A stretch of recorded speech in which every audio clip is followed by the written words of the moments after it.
L'État français aujourd'hui, il n'est pas endetté, comme on le dit, à 95% ou voire à tout juste 100%. L'État français, il est endetté à 137%.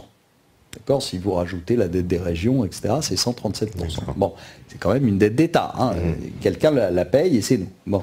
Donc c'est 137% de dette. 137% de dette, on va faire un taux d'intérêt à 3% en moyenne, on va dire. Alors 137, on va dire 140 pour arrondir. 140 fois 3, ça fait 4,2. Vous êtes à 4,2%. Ça veut dire quoi? Ça veut dire que si vous ne faites pas 4,2% de croissance, vous ne payez pas les intérêts de la dette. Sans même parler de déficit budgétaire.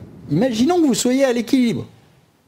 C'est jamais arrivé depuis 70 et des brouettes, mais bon, on peut imaginer que tout d'un coup, il y a un miracle et que il n'y ait plus de déficit budgétaire. Voilà.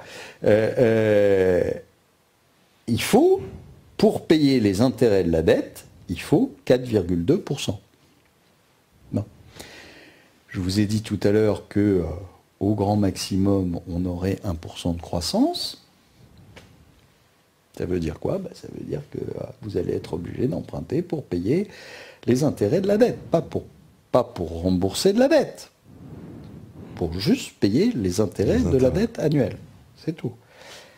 Et évidemment, ça coince un peu, quoi. Donc ça veut dire que votre dette, elle est à 137% aujourd'hui, elle sera à 140 l'année prochaine, elle sera à 142 ou 43 l'année suivante, etc. Et que ça n'a pas de fin.